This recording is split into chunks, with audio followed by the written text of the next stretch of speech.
Salut à tous, Kwame Sport. J'espère que vous allez bien, peu importe l'heure et l'endroit où vous regardez cette vidéo. Avant de commencer, cliquez sur like, abonnez-vous et activez la cloche de façon à être tenu au courant quand je posterai de nouvelles vidéos. Le week-end du Cinco de Mayo, autrement dit le premier week-end du mois de mai, Super Bowl de la boxe anglaise, bref, vous connaissez. Mais là, ce week-end-là, on a un week-end très spécial parce que le 3 mai, on a Canelo qui va affronter Skull, il y aura Bacolé et il y aura aussi Badou Jack, je crois, sur la carte. Et le 4, il y a Inoue qui va combattre, je ne sais plus contre qui, mais il combat aussi. Et le 2, on va avoir une carte où il y aura toutes les nouvelles futures superstars. Autrement dit, Ryan Garcia, Teofimo Lopez, Devin Haney, grosse carte qui va se passer à Times Square, aux États-Unis. Juste gros week-end, que des grosses cartes. Et Devin Haney et Ryan Garcia, ce sera la première fois qu'ils vont combattre depuis leur combat de l'an dernier. D'ailleurs, il me semble que c'est à peu près à la même période.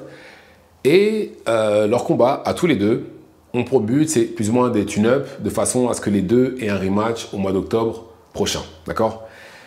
Et les deux vont combattre à des catchweight, entre super lightweight et welter. D'accord? Mais là, Devin Haney, qui lui va affronter José Ramirez, voudrait que son combat soit en welter. C'est-à-dire pas de catchweight, rien. On va en dessous de 147 livres. Je ne sais pas combien ça fait en kilos. Enfin bref. Et je pense que c'est peut-être pas une mauvaise idée. Ni pour lui, ni pour d'ailleurs son adversaire aussi. Parce que déjà, on l'a tous vu, Devin Haney, le cutting, c'est trop dur pour lui en super lightweight. Franchement, je pense que, objectivement, je pense que Devin Haney, ça doit sûrement, physiquement, je pense qu'il est assez costaud pour monter au moins jusqu'en super welter. Au moins jusqu'en super welter. Après, au-delà, ça pourrait être trop pour lui. Mais en tout cas, super welter, je pense que physiquement, il peut le faire. Il est assez grand, il est assez costaud, je pense qu'il peut le faire.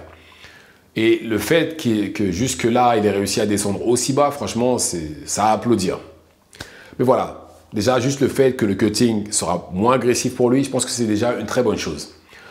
Ensuite, ça pourrait lui permettre aussi d'avoir une meilleure résistance au coup, même si en réalité, je ne pense pas qu'il ait une si mauvaise résistance au coup, parce que les deux qu'on a vu lui donner des problèmes, c'est Linares, gros puncher, super rapide, donc à la limite, qu'il ait réussi à le sonner, c'est pas vraiment un hasard. La preuve, c'est bizarre parce qu'il a envoyé Lomachenko au sol, mais personne ne dit que Lomachenko a un menton en plastique.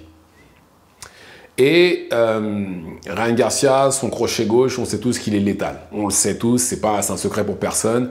Et c'est d'ailleurs sa seule arme.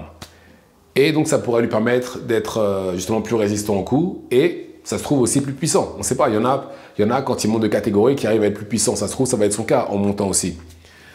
Et c'est pour ça que je pense que ce serait une bonne chose pour lui. Parce que voilà, descendre aussi bas, ça se trouve, ça le diminue, mais comme pas possible. Peut-être qu'en montant un petit peu, ça se trouve, ça changera. Parce que même si vous regardez tout simplement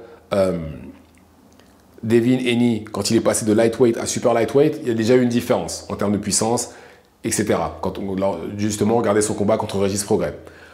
Là, ça se trouve, ça pourrait avoir le même effet aussi s'il était amené à monter en welterweight. De toute façon même, quoi qu'il en soit, il va monter en welterweight dans peu de temps. C'est juste une question de... Je pense même que son combat contre Ryan Garcia, ce sera en welterweight. Ensuite, il pourrait gagner en puissance, comme j'ai dit. Mais ça pourrait aussi, et ça va forcément avantager aussi José Ramirez, qui lui aussi est assez costaud pour monter en welterweight. Il cogne très fort, ça se trouve, il cogne en super lightweight. C'est un ancien champion d'ailleurs. S'il monte, il pourrait être encore plus puissant et ça pourrait être dangereux pour quelqu'un comme Devin Haney. Encore plus dangereux. Mais très franchement, je pense que le public, oublie que Devin, techniquement, est très très fort. On va se baser même juste sur son dernier combat contre Ryan Garcia, d'accord? Vous retirez les rounds où Ryan Garcia l'a envoyé au sol, d'accord? Dites-moi quel round il a gagné. Parce que moi, personnellement, j'ai Devin Haney qui outboxait Ryan Garcia. Je sais pas, bon, vous regardez le combat et dites-moi, vous retirez les rounds où il a envoyé au sol, d'accord? Et dites-moi combien de rounds il a gagné. Vous verrez vous-même que la majorité des rounds ont été gagnés par Devin Haney. La majorité. Si ce n'est pas tous, quasiment, en dehors de ceux qu'il a perdus quand il s'est retrouvé au sol. Et José Ramirez, certes, il cogne fort, je pense, des deux mains, mais il n'est pas aussi rapide que que Ryan, pardon. C'est pas la même vitesse. Il n'est pas aussi... certes, il va falloir faire attention, et c'est pas le même genre de combattant aussi. J'ai pas de mal à imaginer Devin outboxer José Ramirez. La seule inconnue, on va dire, c'est est-ce que Devin va pouvoir encaisser des droits justement de quelqu'un comme José Ramirez. C'est la seule inconnue pour moi dans ce combat-là. Mais sinon, au-delà de ça, j'estime que Devin a toutes les armes pour pouvoir le outboxer. Toutes les armes. Maintenant, après, voilà, ça va être... on va voir comment ça va se passer. Mais en tout cas, dans ma tête, c'est comme ça que je vois le combat se passer. Bon, on en reparlera un peu plus tard, mais pour l'instant, voilà ce que je pense. Mais en tout cas, encore une fois, par rapport au fait que Devin veuille le combat en welterweight, c'est une bonne chose pour lui, je pense. Et je pense que même là où il en est, je pense qu'il doit se dire « Ouais, le cutting il est un peu trop dur, venez on monte en welterweight ».